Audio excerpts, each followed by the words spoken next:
Oke, bismillahirrahmanirrahim. Assalamualaikum warahmatullahi wabarakatuh. Sebelumnya perkenalkan nama saya Afifah Azahra dengan NIM G0002140083. Untuk memenuhi tugas ujian akhir semester pendidikan fikih, pada kali ini saya akan menjelaskan terkait materi pendidikan fikih yang berjudul macam-macam sujud.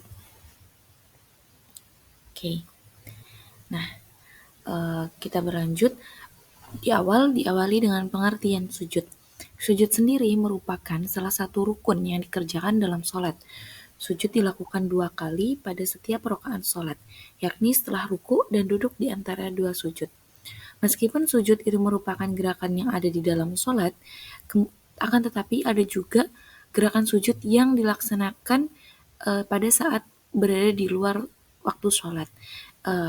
Yaitu ada beberapa sujud yang dianjurkan agar dilakukan oleh setiap umat muslim, yaitu ada sujud syukur, sujud sahwi, dan sujud tilawah. Nah, di sini ada 3 macam jenis macam-macam sujud di luar sholat yang dilaksanakan ketika berada di luar sholat. Yaitu yang pertama tadi sujud syukur, kemudian sujud sahwi, kemudian sujud tilawah.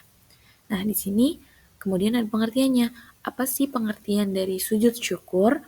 Sujud syukur sendiri adalah sujud yang dilakukan sebagai perwujudan dari rasa syukur seorang hamba kepada Tuhannya. Gitu. Kemudian yang kedua ada sujud sahwi.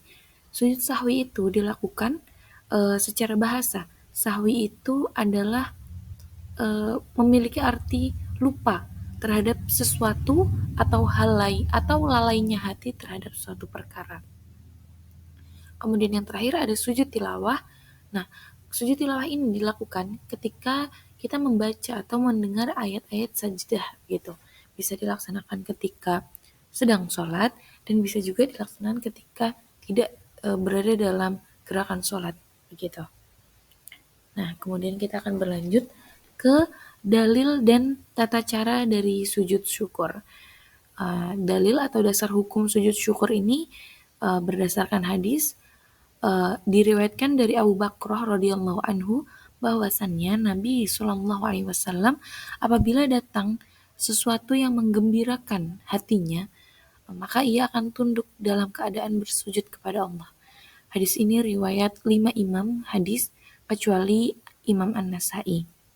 Kemudian dalam tata caranya para ulama berbeda pendapat tentang kaifiyah atau tata cara dari sujud syukur tersebut.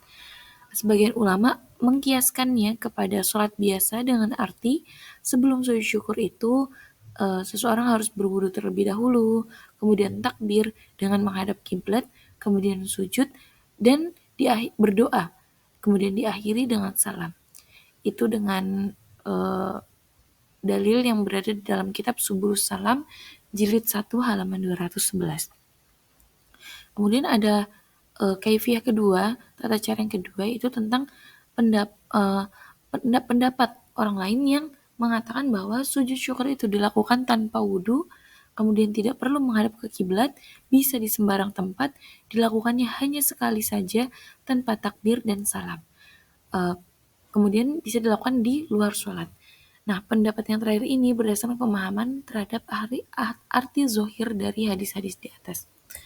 Akan tapi, tim fatwa Majelis Tarjih Muhammadiyah mengikuti pendapat yang kedua, dengan arti bahwa sujud syukur ini bersifat sunnah, dilakukan tanpa wudhu, tidak dalam sholat, tanpa takbir dan salam, kemudian langsung bersujud ketika mendengar atau memperoleh sesuatu yang menggembirakan hati dengan mengucapkan tasbih, tahmid, dan doa.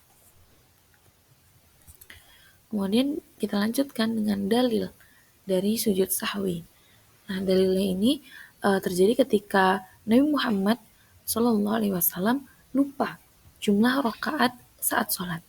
Kemudian setelah menyelesaikan sholat, Rasul ditanya oleh para sahabat, "Ya Rasulullah, apakah ada perubahan jumlah rakaat dalam sholat?" Nah, Rasulullah menjawab, "Saya hanyalah manusia biasa. Saya bisa lupa sebagaimana kalian juga lupa. Jika saya lupa, ingatkanlah saya. Jika kalian ragu tentang jumlah rakaat sholat kalian, pilih yang paling meyakinkan dan selesaikanlah sholatnya. Kemudian lakukan sujud sahwi. Ini adalah hadis riwayat Bukhari dan Muslim. Nah, hadis riwayat Muslim juga pernah mengisahkan ajaran Rasulullah mengenai sujud sahwi yang berbunyi, apabila kalian ragu dalam jumlah bilangan rakaat kalian saat sholat, maka tinggalkan keraguan dan ambillah yang yakin. Kemudian sujudlah 2 kali sebelum salam. Jika ternyata dia sholat 5 rakaat, maka sujudnya telah menggenapkan sholatnya. Lalu jika ternyata sholatnya memang 4 rakaat, maka sujudnya itu adalah sebagai penghinaan bagi setan yang telah menyebabkan dia ragu dalam sholatnya. Ya, menyebabkan seorang itu ragu dalam sholatnya. Nah, kemudian di sini kita berlanjut teman-teman kepada dalil dan tata cara dari sujud tilawah. Nah, sujud tilawah ini diriwayatkan dari Abu Hurairah radhiyallahu anhu. Beliau berkata, Rasulullah Shallallahu alaihi wasallam bersabda, apabila seseorang membaca ayat sajdah, kemudian dia sujud, maka menyingkirlah syaitan dengan menangis dan berkata, sungguh celaka manusia diperintah sujud lalu sujud, maka baginya surga. Sedangkan aku diperintah sujud, tetapi aku membangkang, maka bagiku neraka. Ini kata syaitan. Hadis ini riwayat Ahmad, Muslim, dan Ibnu Majah. Kemudian hukum dari sujud tilawah sendiri itu adalah sunnah berdasarkan hadis yang diriwayatkan dari Umar radhiyallahu anhu. Ia berkata, hai manusia sekalian, kita tidak diperintahkan untuk bersujud. Barang siapa yang bersujud, ia mendapat pahala. Dan barang siapa yang tidak bersujud, ia tidak berdosa. Hadis riwayat Imam Bukhari. Kemudian dilanjutkan membaca takbir sebelum melaksanakan sujud tilawah.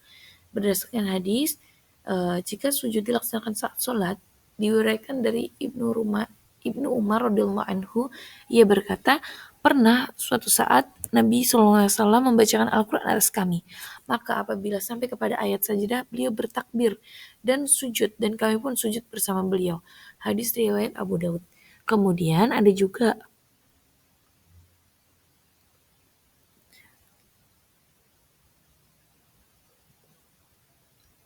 jika sujud tilawah dilakukan di luar sholat, maka tidak perlu berwudu lebih lama dan menukar pakaian dengan yang bersih.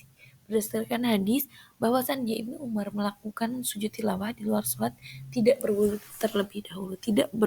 terlebih dahulu. Hadis riwayat Imam Al-Bukhari. Nah, kita masuk ke dalam bacaan-bacaan sujud. Nah, di sini ada bacaan yang pertama, yakni Subhanakallahumma Rabbana wa bihamdika Allahumma gfirli. Kemudian bacaan yang kedua yaitu Subhana man la yanamu wa la yashu. Kemudian bacaan yang ketiga yaitu Sajada wajhiya lilladzi khalaqahu wa syaqqa sam'ahu wa basarahu bihaulihi wa quwwatihi. Kemudian kita berlanjut ke fungsi dan peran dari sujud. Nah, fungsi dan peran dari sujud itu mendekatkan diri seseorang pada sifat tawadu atau rendah hati. Kemudian menjauhkan diri ini dari sikap sombong, kemudian memotivasi seseorang untuk meraih prestasi. Kemudian yang terpenting yaitu terciptanya harmoni di masyarakat.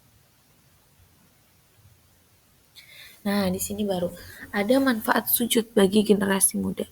Remaja yang rendah hati karena banyak bersujud tidak akan sombong dengan kelebihan yang dimilikinya. Ia akan menyadari bahwa semua kelebihan yang ada pada dirinya merupakan karunia dari Allah. Karena itu, ia akan menjadi seorang pribadi yang hangat, sederhana, penuh rasa syukur, ikhlas, menghormati dan menghargai orang lain, serta toleran terhadap perbedaan. Setiap orang akan senang berteman dengan remaja seperti ini. Oke, mungkin sekian materi terkait macam-macam sujud yang dapat saya sampaikan pada kesempatan kali ini. Sungguh jika banyak datangnya kesalahan itu murni dari diri saya pribadi. Jika ada rusak-rusak atau bagaimana itu datangnya dari kami. Semoga Allah lancarkan segala niat baik, segala harapan-harapan baik kita di masa yang akan datang. Sekian, kurang dan lebihnya saya mohon maaf. Wassalamualaikum warahmatullahi wabarakatuh.